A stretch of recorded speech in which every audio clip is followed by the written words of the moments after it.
Ladies and gentlemen, welcome back to the channel, and ahead of Celtic's return to action this weekend at Rugby Park, we have some news to talk about. News that includes Celtic releasing the Europa League match package for the 2025-26 campaign amid the fans' anger about what's happened behind the scenes at the club. And it all comes on a day which could be significant for fans discussing the next steps moving forward to try and force change at the club. So it's a big day. Let's talk about that.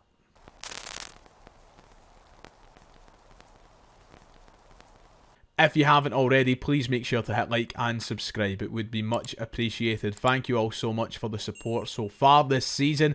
And don't worry, I'm not going anywhere. We've got a full campaign to go, including those Europa League games. It might not be the competition we were looking for, but it's the competition we're in nonetheless. So the Europa League 4-match package is now on sale to season ticket holders. That announcement came this afternoon despite the fan anger that exists at this current moment. Of course, fans have been waiting to see how the club played this off. Amongst all of that anger and venting of frustration, and a brief statement was released this morning with the prices for the Europa League games, which might show indications of the club listening ever so slightly, because as things stand, Celtic have released the cheapest 4-match package for European competition in Britain. That includes Rangers and the majority of clubs who have announced their packages down south.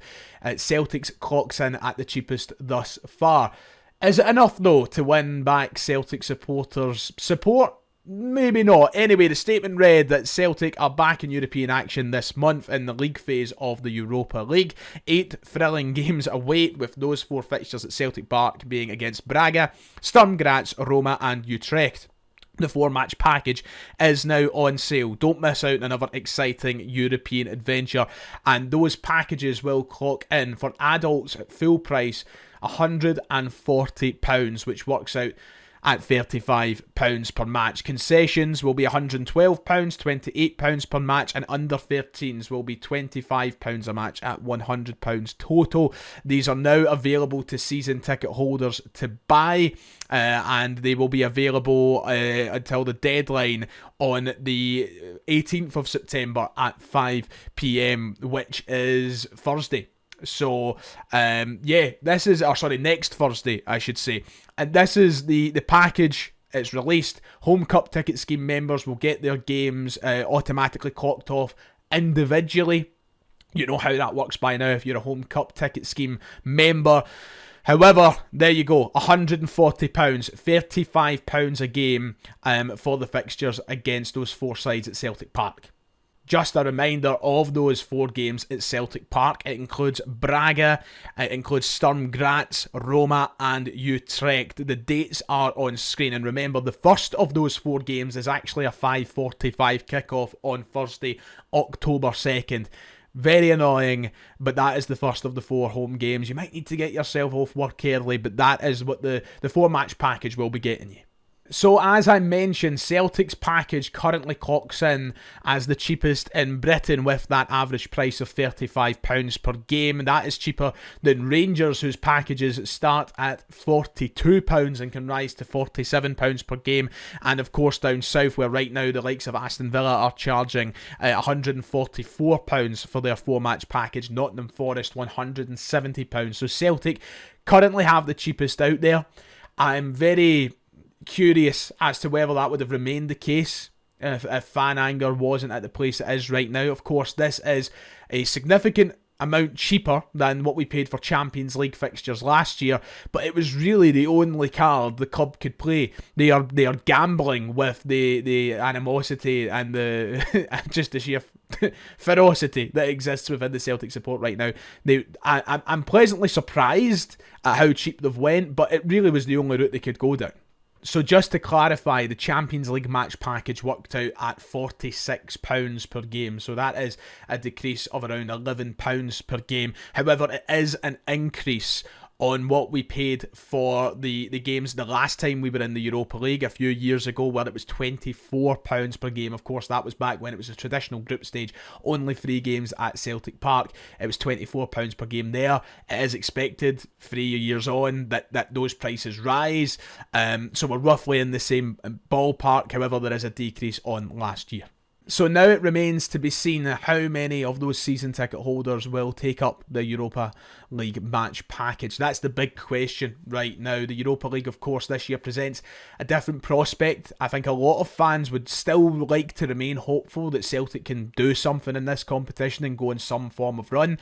But as I've said before, my expectations for that, and I don't mean to be all negative Nancy, and I don't mean to be so pessimistic about things at the minute, my expectations are pretty low for that. I think we should be and can qualify through the league phase. I'm expecting that to happen. But beyond that, I think it would be very ambitious to suggest Celtic can go on a proper run unless things change very quickly and unless we invest well in January, because we just aren't equipped for it. If we couldn't beat Kairat Almaty, then what hope do we have to beating the Europa League's top sides to go on a run in this competition? So things can change. Maybe my optimism will return in a few weeks or months' time. Maybe by January I'll be saying stuff that's very, very different. But as it stands right now, it's understandable if you're a Celtic supporter and you don't want to pay £140 to go and watch these Europa League games, to go and watch Celtic maybe get trounced. I mean, the thought of Celtic playing Roma at Celtic Park at the minute isn't exactly a mouth-watering prospect. It is something that quite rightly has Celtic fans wondering, should I part with my money? So it'll be interesting to see the uptake amongst season ticket holders, and then beyond that, what will happen should supporters that don't have season tickets take those tickets up. So it's going to be a big few weeks to see what happens with that, to see how many go on public sale. But they are out there now. And tonight, we might know a lot about what moves forward with the Celtic support, because there is a meeting on the cards.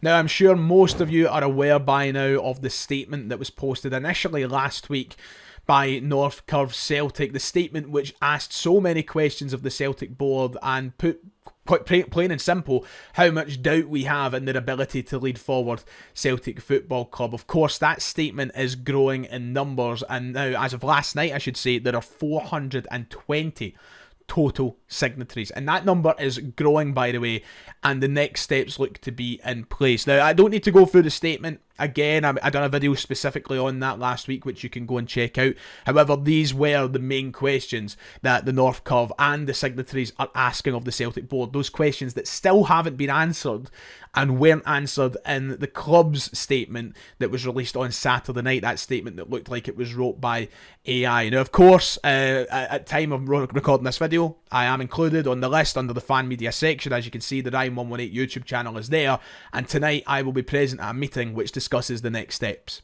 So the North Curve have made it public information that there is a meeting taking place tonight amongst the signatories of that statement. There's going to be discussions as to what kind of steps to take moving forward, to voicing our discontent towards this board, and so many different people will be represented at this meeting. As I've said, 420 total signatories at this point, including members of fan organisations, members of the fan mediascape, and of course Celtic supporters clubs, which represent thousands of supporters. And this is going to be a discussion and a discourse which hears all the different concerns, all the different ideas, and acknowledges all the sorts of reservations there might be as well with protest and action moving forward. So hopefully it's a very productive meeting tonight. Let me know any thoughts or anything at all that really worries you or that you really have concerns about in the comments, and I will try and speak when the opportunity is there.